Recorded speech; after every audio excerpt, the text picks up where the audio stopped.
Buenas noches, jóvenes. Vamos a continuar con el capítulo de circulación pulmonar dentro de la fisiología respiratoria.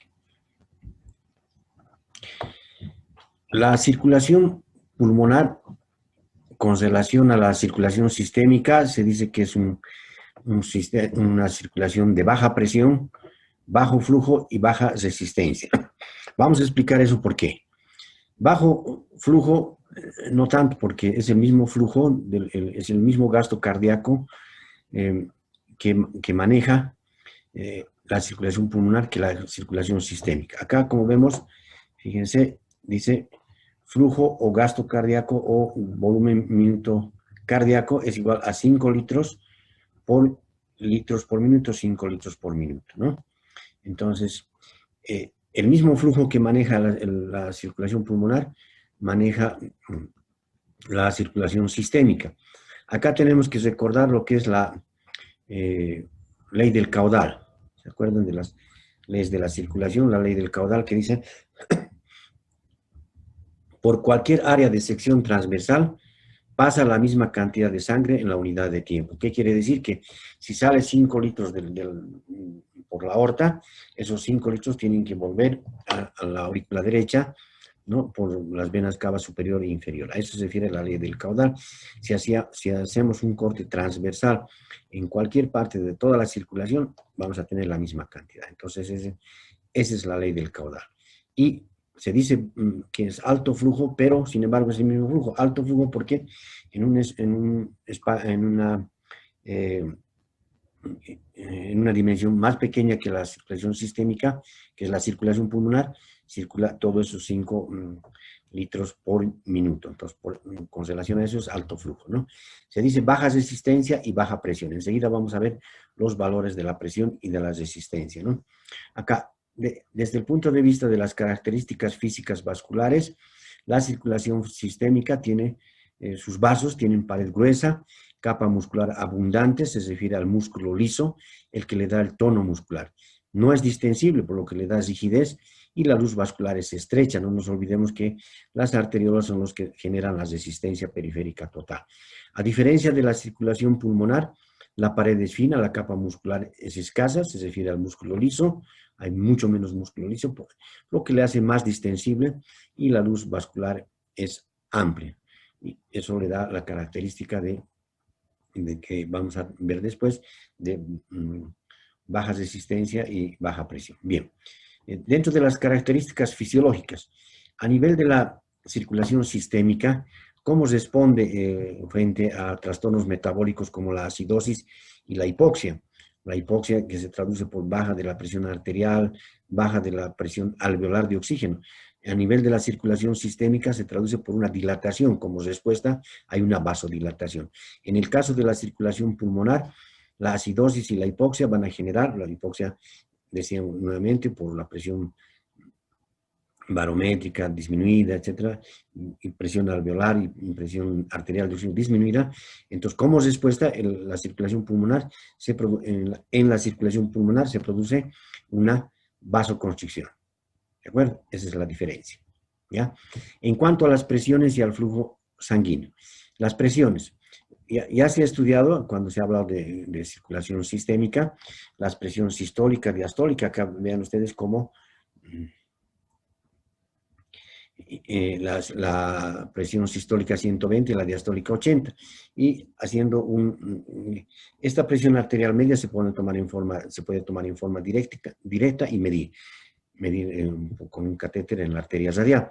Pero en forma indirecta hacemos los cálculos que ya que han aprendido, que es cómo se saca la presión arterial media, tanto a nivel de la circulación pulmonar como la sistémica. ¿Cómo se saca?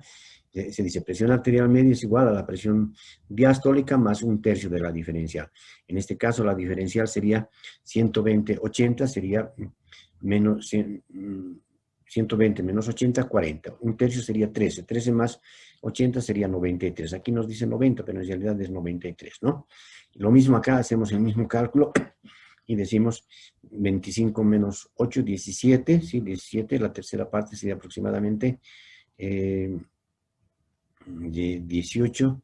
sería 6 por 3, 18. 6 más 8, 14. Aquí dice 15, pero en unos textos están 13, 14, 15. Pero esa es la, digamos, la presión arterial media a nivel de la circulación pulmonar. Eso nada más en cuanto a las presiones, ¿no? Y la presión capilar en los capilares sistémicos ya se ha medido, son 18 milímetros de mercurio, y en el capilar pulmonar vamos a ver cómo se infiere este valor, ¿no? Calculando la presión en cuña, que después vamos a ver a qué se refiere, es de 8 milímetros de mercurio. La presión venosa, en el lado venoso ya tenemos de la circulación pulmonar, tenemos de 4 a 12 milímetros de mercurio, y en la circulación sistémica es bajita, es de 0 a 8 milímetros de mercurio. Esas son las diferencias. Y en cuanto a la, digamos, a la resistencia, obviamente la resistencia, ustedes saben que se mide presión arterial, de acuerdo a la ley de Ohm, despejando, se obtiene presión arterial, mejor dicho, resistencia, es igual a diferencia de presión sobre gasto cardíaco, ¿no? Aquí podemos sacar, esta es la presión, y esta es la presión, y este es el gasto cardíaco. De acá podemos sacar aproximadamente 18, 19, 20 digamos, 20 de resistencia, 20 unidades de resistencia, unidades de resistencia vascular.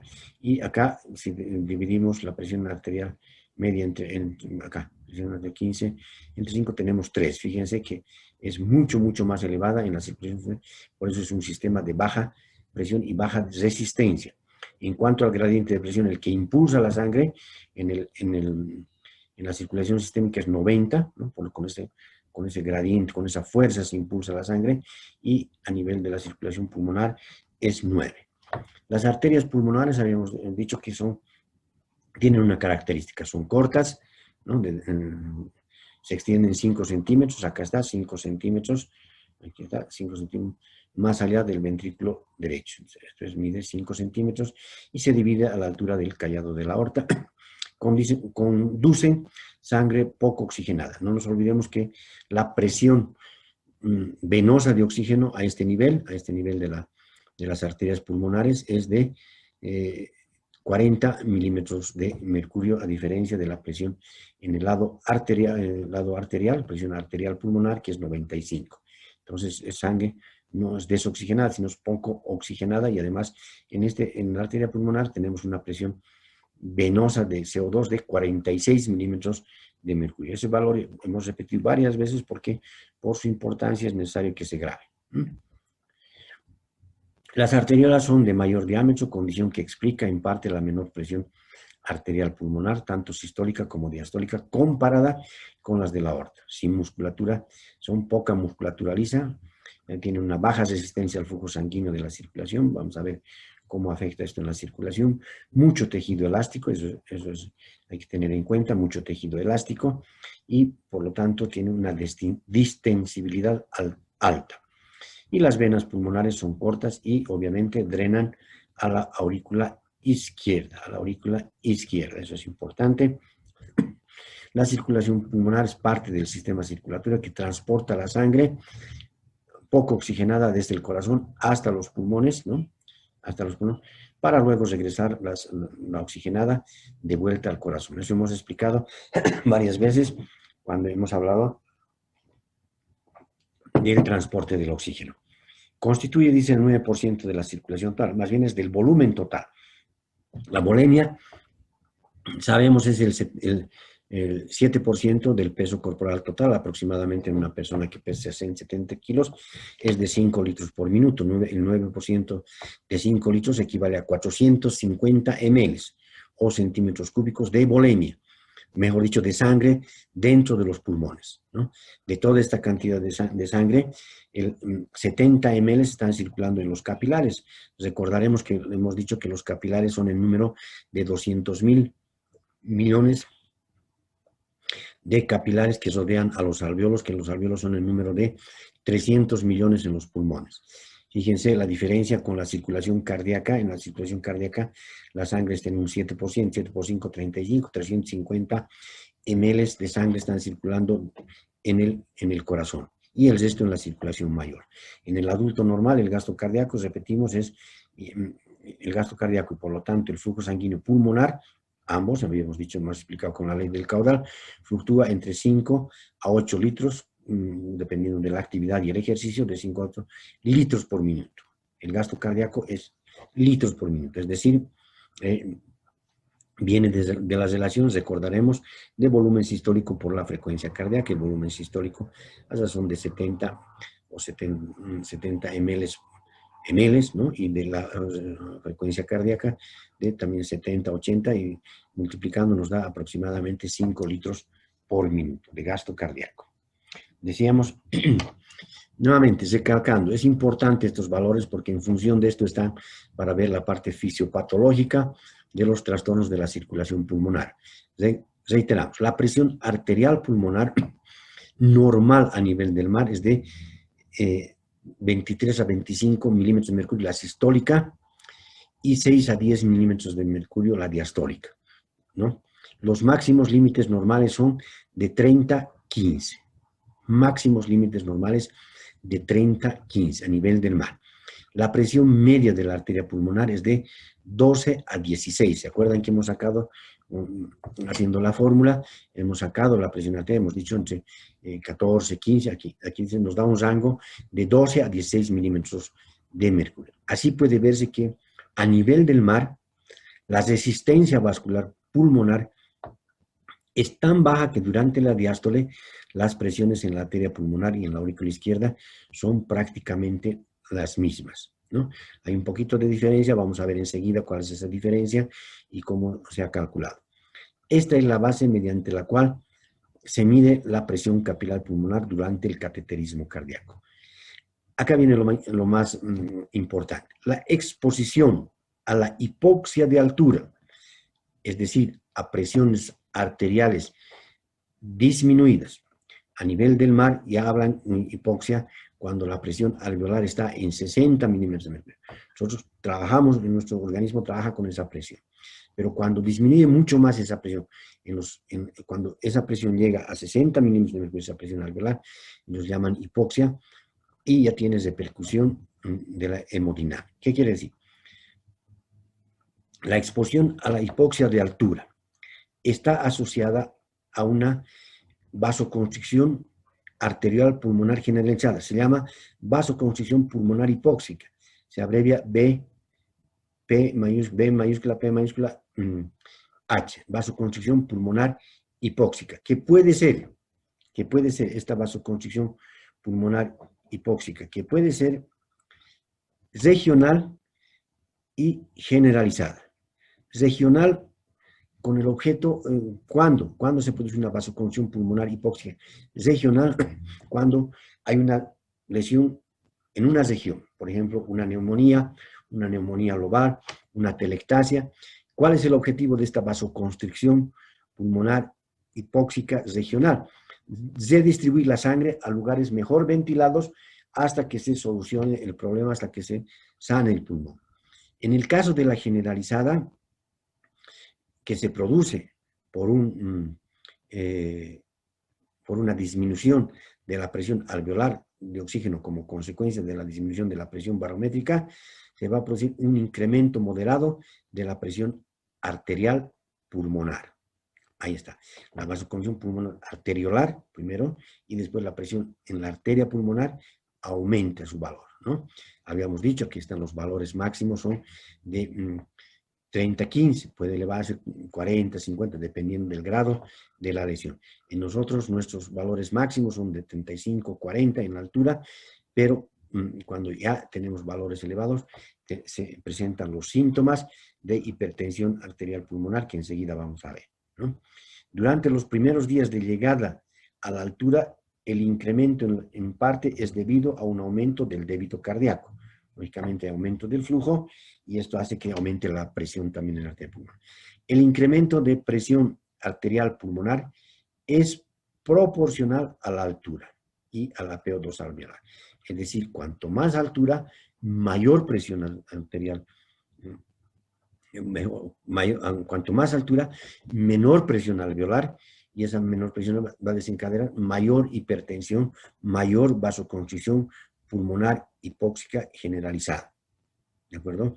Con la consiguiente repercusión a nivel de las cavidades derechas. Hay una sobrecarga del ventrículo derecho en el transcurso del tiempo, ¿no? Cuando se agrava esto, y llegando a la insuficiencia del corazón derecho con ingurgitación yugular, edema, etc.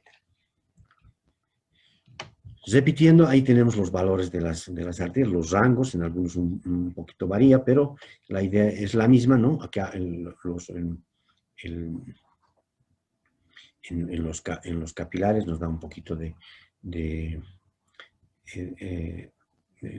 presión elevada, mejor dicho, de 10.5. En el libro, en la presión capilar pulmonar, está de 7, ¿no? Ahí tenemos la presión en la arteria pulmonar y la presión a nivel sistémico, ¿de acuerdo? Nivel sistémico. Y ahí tenemos los valores de la presión. Entonces, decíamos que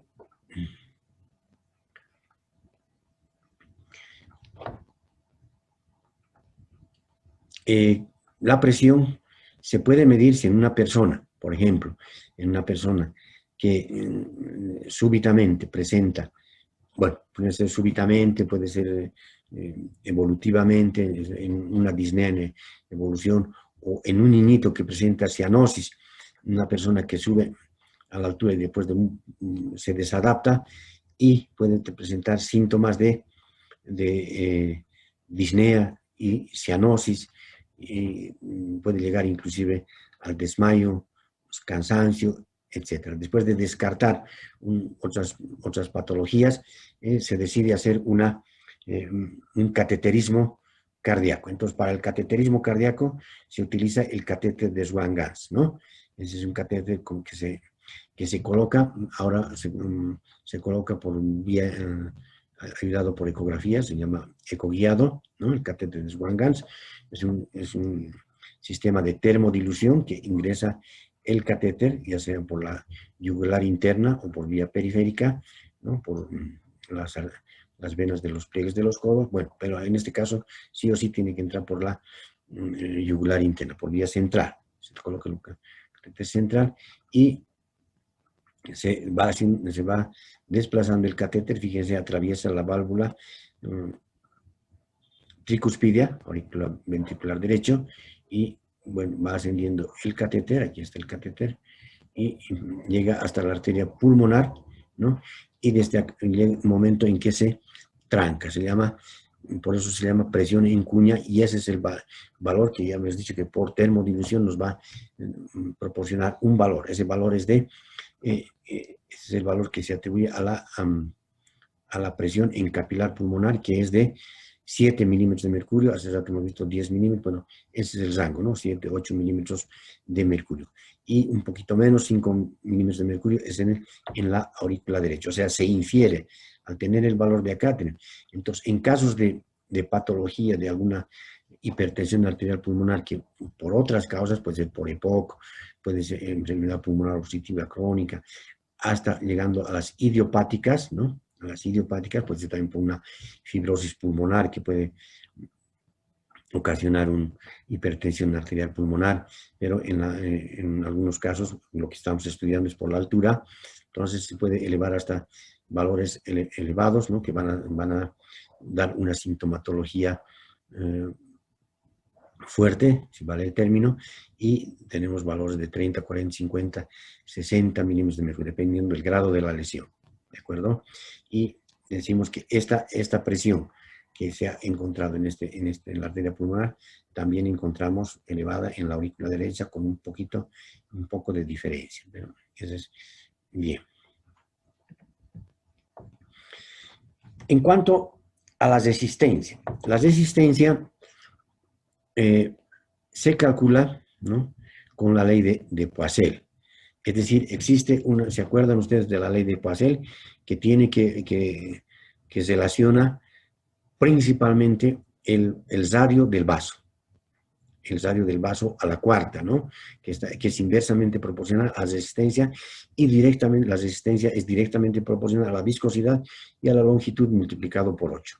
Y en el denominador tenemos pi por radio a la cuarta. ¿Qué quiere decir? que cuando aumenta el radio, aumenta en diámetro el radio, entonces disminuye la resistencia, porque es inversamente proporcional.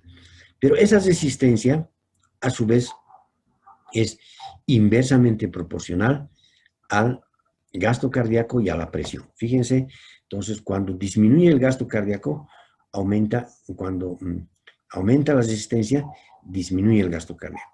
Si disminuye la resistencia periférica, mejor dicho, la resistencia vascular pulmonar en este caso, aumenta el gasto cardíaco. Aumenta el gasto cardíaco. Si no fuera por esta ley, si no fuera por esta reacción fisiológica, entonces lo contrario haría que se reviente el vaso, ¿no? Entonces igual, si aumenta la presión, aumenta el gasto cardíaco y disminuye la resistencia, ¿no? Entonces, para adaptarse, porque habíamos dicho que en el corazón, la circulación pulmonar, las resistencias son mínimas, por eso se adaptan a los aumentos del gasto y de la presión, ¿de acuerdo? Ahí está. Resistencia vascular. La resistencia es inversamente proporcional a su radio, ya lo hemos dicho por la ley de Poiseuille. Una disminución de un 50% en el radio, el radio que estaba así, disminuye en un 50%, o sea, la mitad.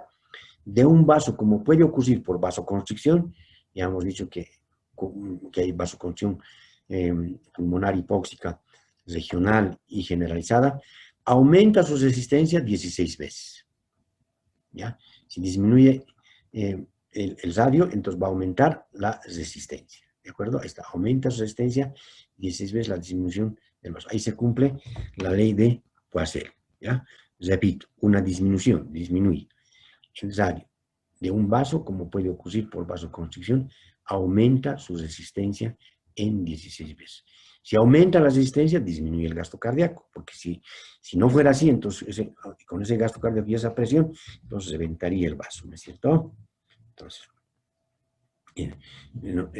hay que recordar la ley de Ohm. La ley de Ohm nos dice presión arterial es igual a gasto cardíaco por resistencia. A su vez, la resistencia es igual a presión arterial sobre gasto cardíaco. Solamente hacer el despeje, ¿no es cierto? El despeje. Resistencia vascular. La resistencia es baja y tiene la capacidad de bajar aún más al aumentar la presión, ¿no? La resistencia es baja. Ya hemos dicho que es un sistema de baja resistencia. Y tiene la capacidad de bajar aún más al aumentar la presión, ¿no?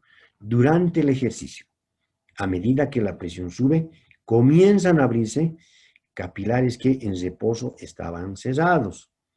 Se reclutan nuevos vasos, con lo que baja la resistencia. Entonces, ¿qué quiere decir? Que el pulmón, los vasos pulmonares, tienen estas propiedades de reclutamiento y de distensión. Esos vasos que estaban cerrados cuando aumenta la presión por el ejercicio, aquí está, se llama reclutamiento por la apertura de nuevos vasos pulmonares. Y los vasos que estaban abiertos se distienden. ¿Cuál es el objetivo? Disminuir la resistencia frente al aumento del flujo, especialmente durante el ejercicio. De lo contrario, sucedería un edema agudo de pulmón, ¿no? Porque aumentarían las presiones y se produciría una alteración de la dinámica capilar.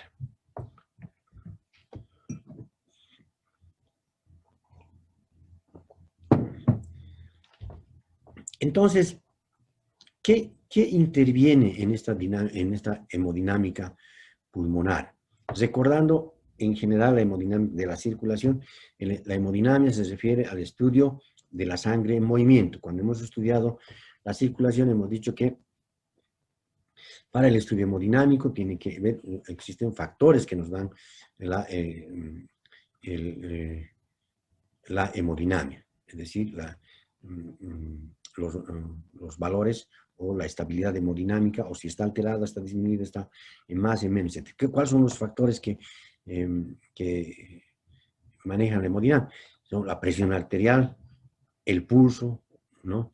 La resistencia periférica que podemos inferir, inclusive el débito urinario mínimo, la monitorización de del débito urinario, la presión venosa central y también en un área de terapia intensiva, la presión de las arteria pulmonar mediante la medición por el catéter de Swangan, ¿no? La presión en la aurícula, la PVC, habíamos dicho, en la aurícula derecha, ¿de acuerdo? Todos esos factores determinan la hemodinamia pulmonar. Es decir, esos factores se medían, sirven para estimar la hemodinamia a nivel sistémico. A nivel pulmonar, existen factores que intervienen en la regulación de esta hemodinamia. ¿Cuáles son esos factores? Fíjense, acá tenemos los pasivos. Habíamos dicho que la presión alveolar cuando disminuye, bueno, se va a producir la vasoconstricción pulmonar. Cuando aumentan los volúmenes pulmonares también, la alteración de la hemodinamia. La presión intersticial, cuando veamos dinámica de líquidos, también en el líquido y en la circulación pulmonar, también altera la hemodinamia pulmonar. La presión en la aurícula izquierda, ¿en qué casos puede aumentar la presión en la aurícula izquierda? Por ejemplo, puede aumentar en casos de una estenosis de la válvula mitral, va a aumentar la presión en la aurícula izquierda. ¿Qué mecanismos activos intervienen? Un mecanismo, habíamos dicho, la vasoconstricción pulmonar hipóxica, ¿no? Como un mecanismo reflejo de defensa. Existen muchos factores por los que se pierde este mecanismo, que seguramente lo van a ver en fisiopatología. El control neurogénico, que es importante en la regulación hemodinámica. Cuando no, el simpático y el parasimpático, mediante las hormonas que producen este sistema nervioso autónomo. El control humoral es importante, las hormonas, el óxido nítrico, la prostaciclina, la acetilcolina, la bradicinina, las prostaglandinas de 2E, el péptido intestinal vasoactivo y el factor natriurético auricular son factores humorales que van a regular la hemodinamia pulmonar. Y estos son importantísimos, la endotelina, la angiotensina 2, endotelina 1, angiotensina 2 como vasoconstrictor, la vasopresina, el tromboxano A2, la histamina, la serotonina, la prostaglandina F y los leucotrienos, ¿no? Entonces, es tratado también del libro de Fisiología de la Altura, del doctor Octavio Aparici, ¿no? Y hemos sacado, estos son los vasoconstrictores. Acá tenemos otra diapositiva donde mostramos, ¿no?, los vasoconstrictores pulmonares y los vasodilatadores que hemos visto. En función de estas sustancias están los tratamientos, o sea, el tratamiento de las diferentes alteraciones del edema agudo, de la hipertensión arterial pulmonar, de la enfermedad aguda pulmonar de la altura, etc. Conociendo esta fisiología y conociendo que estos factores intervienen en la vasoconstricción pulmonar, podemos hacer se puede hacer o hacen el tratamiento, ¿no? Fíjense, acá dice presión baja, ¿no? Presión baja de oxígeno. Entonces, ¿qué tendríamos que hacer frente a una persona, a un paciente que tiene vasoconstricción pulmonar o efecto de edema agudo pulmonar? Darle oxígeno. Tromboxano A2, darle inhibidores del tromboxano. Saben que la aspirina del ácido acetil salicílico es un inhibidor del tromboxano A2, así sucesivamente, catecolaminas alfa-adrenérgicas, angiotensina, leucotriones, todos esos son vasoconstrictores, neuropéptidos. ¿Cuáles son los neuropéptidos? Las encefalinas, endorfinas, ¿no? La serotonina, también la endotelina 1, ¿no? A esta endotelina se atribuye la hipertensión de la arteria pulmonar en la altura. Entonces, a nivel del mar se le da más importancia al efecto de las prostaglandinas, concretamente de la ciclooxigenasa, no, mejor dicho, de la prostaglandina, de la prostaciclina, aquí está, la prostaciclina como aquí está, vasodilatador, aquí está, prostaciclina. Entonces, déficit de prostaciclina a nivel del mar. Entonces, se hace tratamiento con prostaciclina. En el caso decíamos, en el caso del nivel de la altura, se atribuye a la endotelina, por lo tanto, el tratamiento es un inhibidor del receptor de endotelina, como es el bosentan. Y en el caso en nivel del mar, la prostaciclina, el ilioprost, ¿no?, que se administra y con efectos bastante beneficiosos, ¿no? Entonces, ahí están los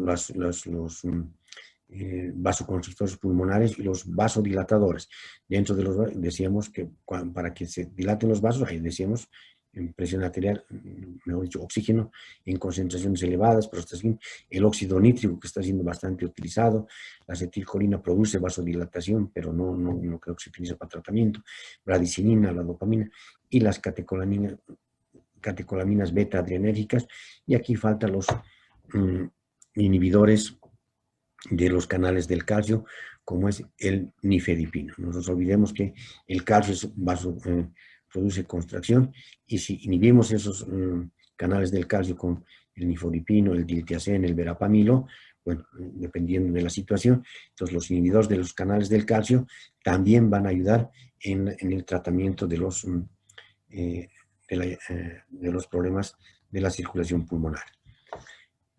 ¿Qué pasa cuando una persona, este es un flujograma, cuando una persona tiene un problema de lo que acabamos de explicar? A ver, veremos acá, flujo y algoritmo de hipertensión arterial pulmonar. Un niño o un adulto y adultos residentes en altura mayores de 2.500 metros que presentan disnea, cianosis, sueño anormal, hipoxemia, irritabilidad, signos clínicos de insuficiencia cardíaca derecha, ¿no? Obviamente con edema, ingurgitación yugular. ¿Qué se tiene que hacer? Se tiene que descartar la persistencia de hipertensión arterial desde recién nacido, enfermedades pulmonares crónicas, enfermedad pulmonar intersticial, enfermedades congénitas, estenosis de la válvula mitral, hipertensión arterial con insuficiencia cardíaca. ¿Qué se tiene que hacer? Se tiene que hacer rayos X, incremento de la silueta cardíaca, donde se ve incremento de la silueta cardíaca. En el electrocardiograma vemos signos de sobrecarga ventricular derecha, en el ecocardiograma también hipertensión pulmonar, en el ecocardiograma, en el cateterismo, lo que decíamos hace rato, en el cateterismo cardíaco, observamos hipertensión pulmonar mayor a 50 milímetros de mercurio, decíamos eso anteriormente, depresión arterial media de la arteria pulmonar, moderada, hipoxemia, ¿no? Hipoxemia, ya sabemos qué es hipoxemia, ausencia excesiva de, más bien presencia excesiva de eritrocitos, ¿no? Eritrocitos más bien. Entonces tenemos una eritrocitosis. Bueno, eso nos lleva a un diagnóstico de hipertensión arterial pulmonar de las grandes alturas. Aquí tiene que ser presencia excesiva de eritrocitos. Entonces, y el pronóstico es excelente a nivel del mar. Habíamos dicho que el tratamiento a nivel del mar inclusive se hace con prostacyclina, ¿no? Ilioprost. Y viene también con otros nombres comerciales. Malo en la altura en presencia de insuficiencia cardíaca derecha. Cuando ya hay repercusión y sobrecarga derecha, el pronóstico es malo. Tal vez tratando antes que baje a nivel del mar, que utilice terapia con oxígeno, bueno, se va a mejorar. El tratamiento ideal, aquí por eso de acá viene acá, el tratamiento ideal, migración a baja altitud, lo que decíamos. Calcio antagonistas, lo que decíamos, ¿no? La nifedipina, el verapamilo, el tipo nifedipina, también verapamilo y diltiazem, hay en comprimidos la nifedipina, 20 miligramos cada 12 horas.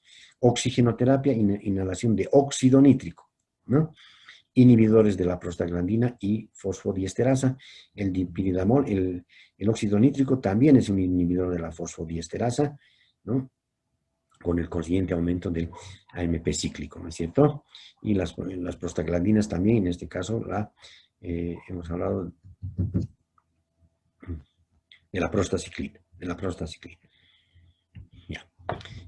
Ahora, esa vasoconstricción que nos preocupa, que habíamos dicho que nos da frente a la hipoxia, la vasoconstricción pulmonar hipóxica, y cómo reacciona el vaso arterial frente a esa hipoxia. ¿A qué se debe? Está estudiado, está extractado del libro de Fisiología de la Altura. Dice, esta vasoconstricción es calcio dependiente, ya que la hipoxia inhibe la corriente de salida de iones de potasio.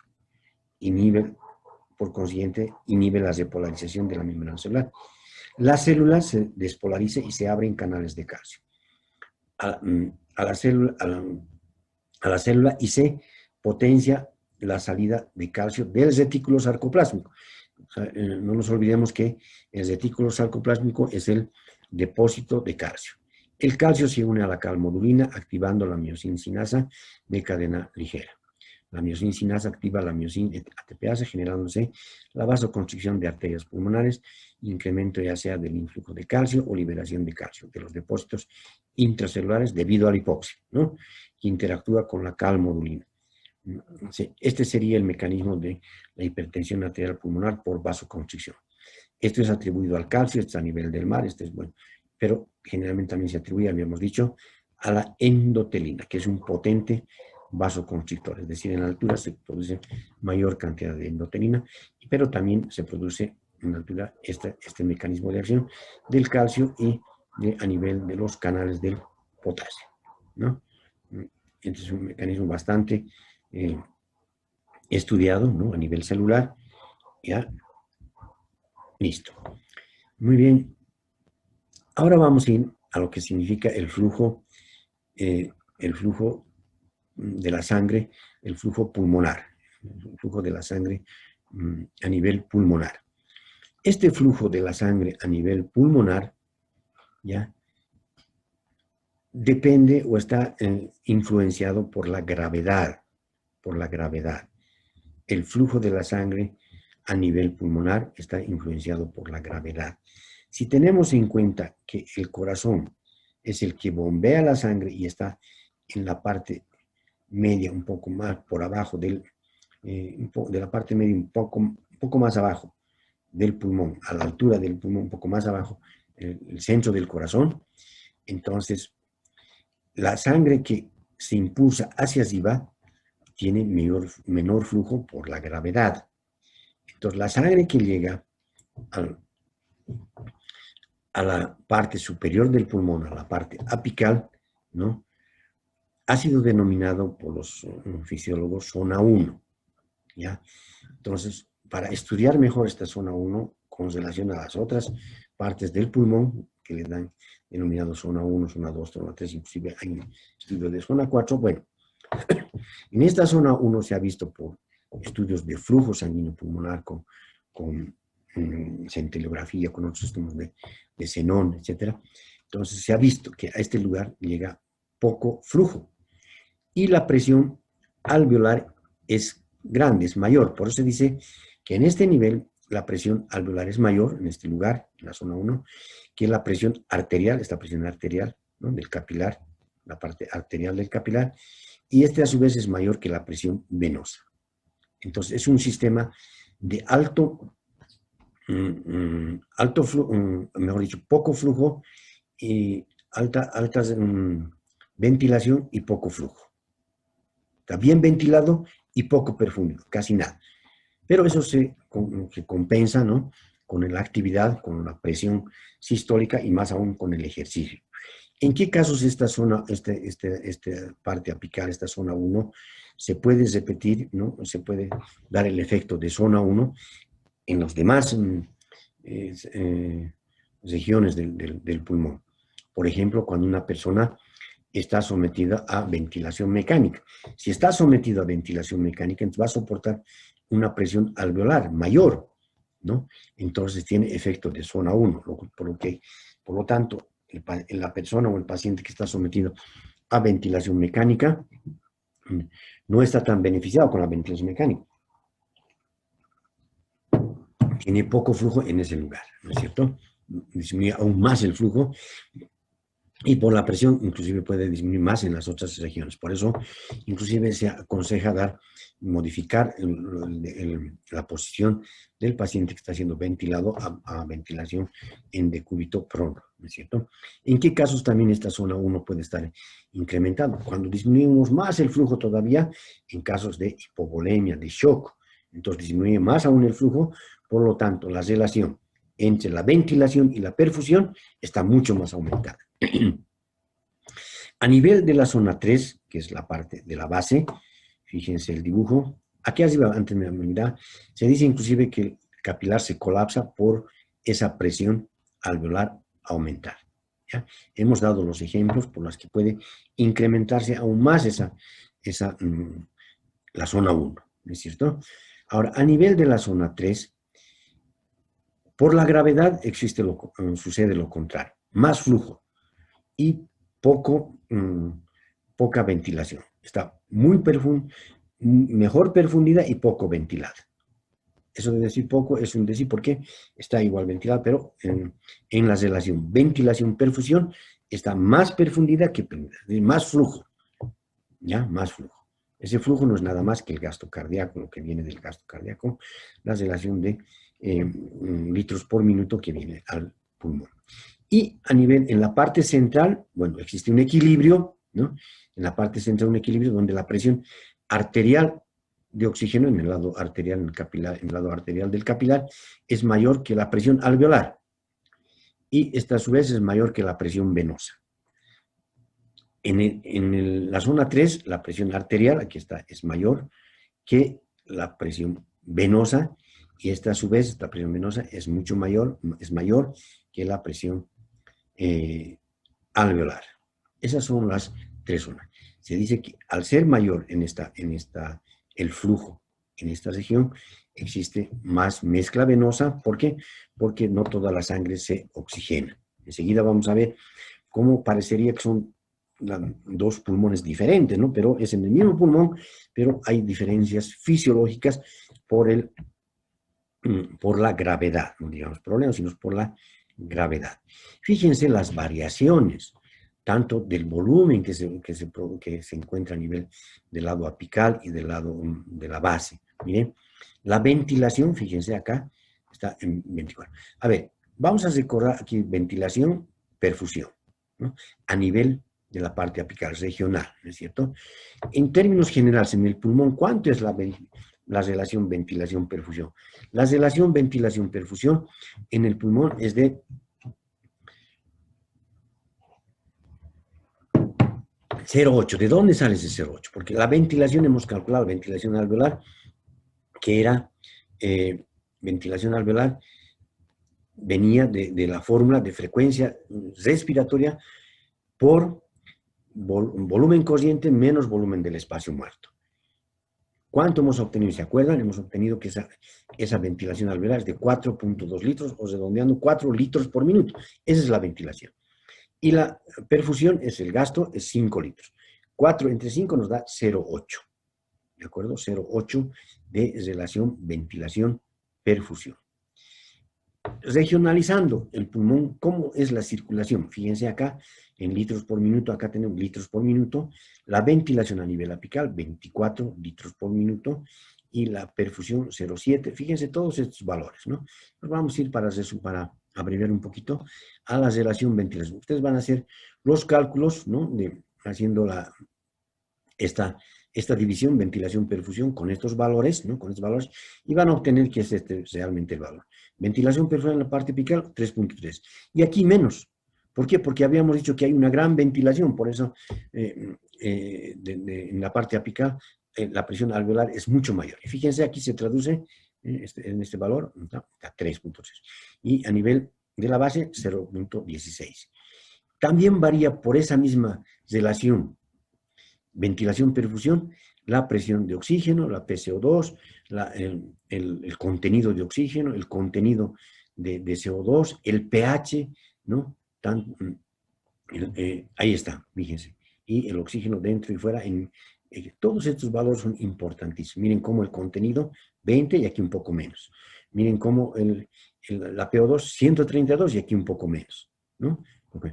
La PCO2, aquí un poco, aquí digamos hipocapnia y aquí hipercapnia, es decir, mayor presión arterial de CO2. Fíjense qué interesante, qué bonito este esquemita, creo que lo he sacado del Ganon, ahí está, en el Ganon, este dibujito, donde nos explica las diferencias del contenido, fíjense, entre la parte apical de 20 y aquí 19, un poquito menos, ¿no? El contenido también de CO2, aquí 42 y aquí más, ¿no? Aquí ya hemos dicho, existe más mezcla venosa, más CO2. El pH mismo, 7,51 y aquí 7,39.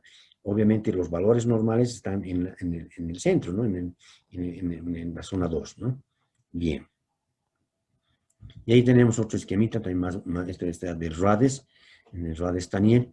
Este esquemita, fíjense, las diferencias, este es el vértice, todos estos valores del vértice y todos estos valores de la base.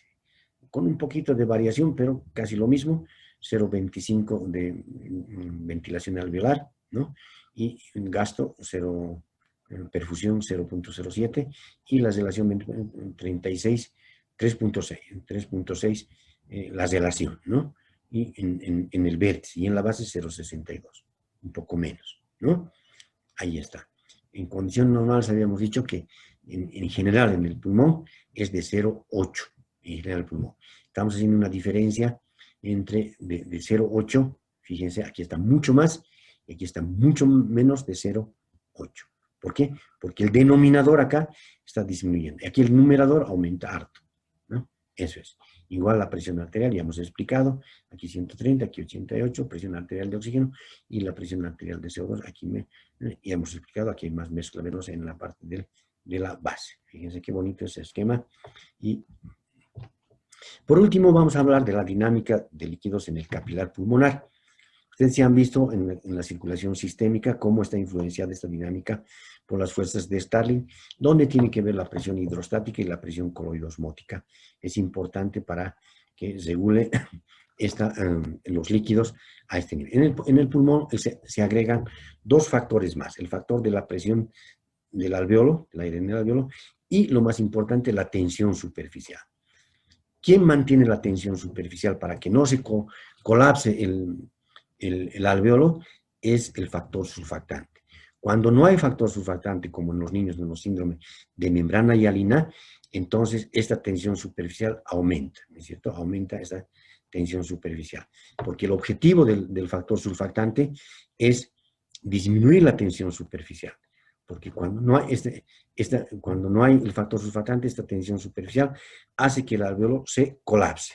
Entonces, ahí está, este alveolo se colapsa y se produce una atelectasia. Y esa atelectasia va a producir trastornos en la absorción de líquidos, etc.